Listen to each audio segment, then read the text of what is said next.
రాష్ట్రంలో రోడ్డు ప్రమాదాలను గణనీయంగా తగ్గించి ప్రజల ప్రాణ భద్రతను కల్పించాలనే లక్ష్యంతో తెలంగాణ రాష్ట్ర పోలీస్ శాఖ, రవాణా శాఖ, ఆరోగ్య శాఖలు సంయుక్తంగా అరైవ్ అలైవ్ 2026 పేరిట రాష్ట్ర స్థాయిలో 10 రోజుల పాటు రోడ్డు భద్రత అవగాహన కార్యక్రమాలను నిర్వహిస్తున్నాయి. ఈ కార్యక్రమంలో భాగంగా పెద్దపల్లి రూరల్ ఎస్ఐ మల్లేష్ ఆధ్వర్యంలో పెద్దబంకూర్ గ్రామంలో నిర్వహించడం జరిగింది. ఈ కార్యక్రమానికి ముఖ్య అతిథిగా DCP Rama Reddy, ACP G Krishna, CI Praveen Kumar, traffic CI Anil Kumar హాజరు కావడం జరిగింది. ఈ సందర్భంగా డీసీపీ మాట్లాడుతూ రోడ్డు ప్రమాదాల నివారణకు ప్రతి వాహనదారుడు ట్రాఫిక్ నిబంధనలను ఖచ్చితంగా పాటించాలని సూచించారు. ముఖ్యంగా హెల్మెట్ తప్పనిసరిగా ధరించడం, సీటు బెల్ట్ వినియోగం, మద్యం సేవించి వాహనాలు నడపకూడదని, అతివేగం ప్రమాదాలకు దారితీస్తుందని ఆయన పేర్కొన్నారు.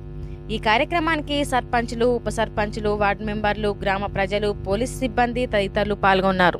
సభకు నమస్కారం. సభాధ్యక్షులు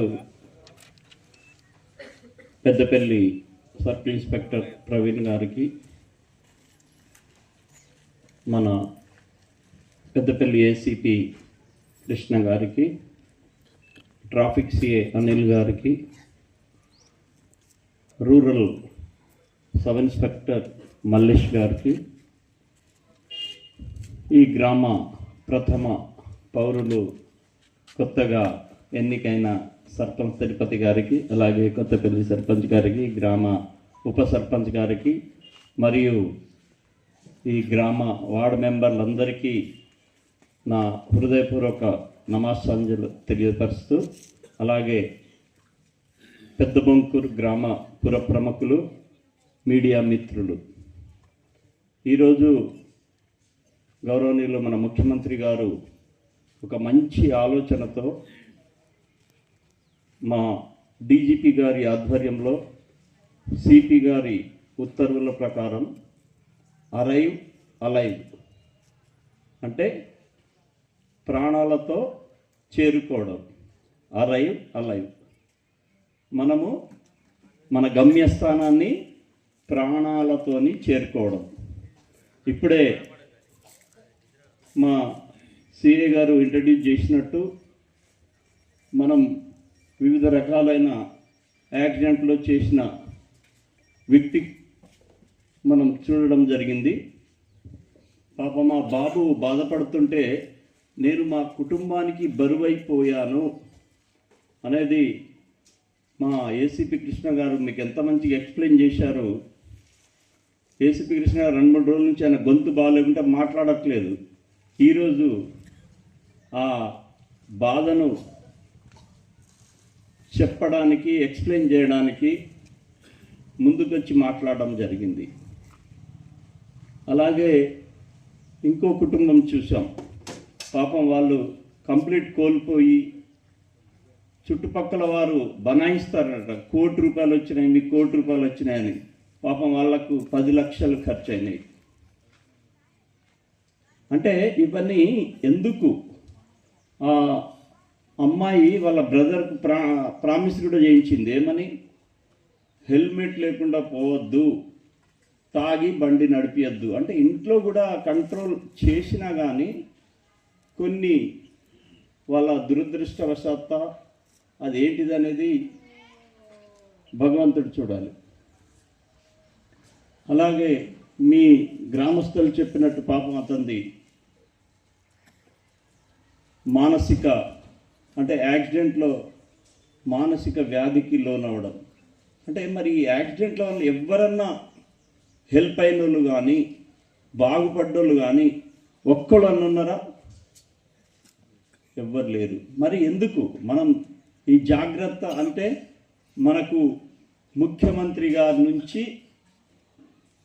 అలర్ట్ చేసే ఇంతవరకు వచ్చిందంటే అది మనం ఎందుకు ఆలోచించొద్దు?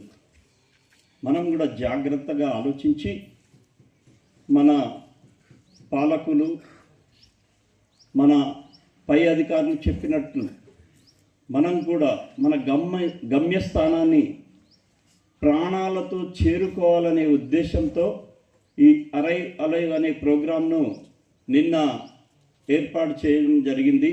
ఇది 10 రోజుల ప్రోగ్రాం. ఇది ఈ రోజుతో స్టార్ట్ అవుతుంది.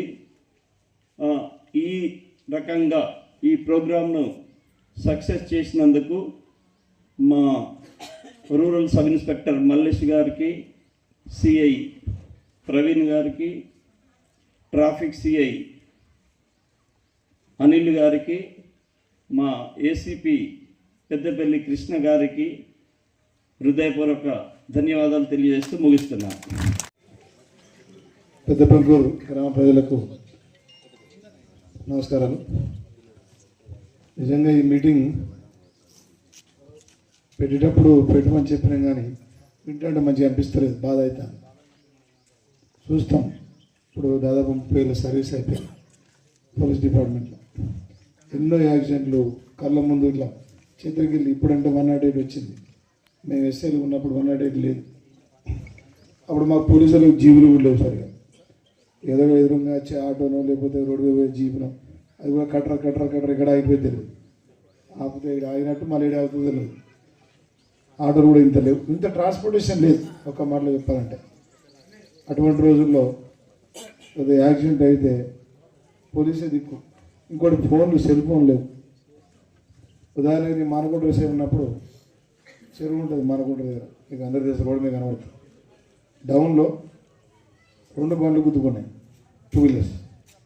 ఎవరో రోడ్డు మీద ఉంటారు, పోలీసు ముందు ఆగి చెప్పిపోతే మేము ఊరికి అప్పటికప్పుడు ఆటోలో పంపిస్తే నిలిపేయడం బతికి. ఇప్పుడు పోలీసే, ఇప్పుడు 108 వచ్చాయి. తర్వాత పోలీసు వెహికల్స్ వచ్చినాయి. ఊళ్ళల్లో ప్రతి దాదాపు ఒక 2 జనాభా ఎంత ఉంటుంది ఇక్కడ? జనాభా 2,000 జనాభాలో 100 మంది కన్నా కార్లు ఉండొచ్చు బహుశా. పెద్ద గురులో కంపల్సరీ ఉంటాయి కార్లు. ఇక్కడ రోడ్డు కదా, రోడ్డు మనది కదా, పెద్ద రోడ్ ముచ్చి అర్థమవుతుంది మీకు. ఇక మీరు పని చేస్తే అవుతుంది ఇంకా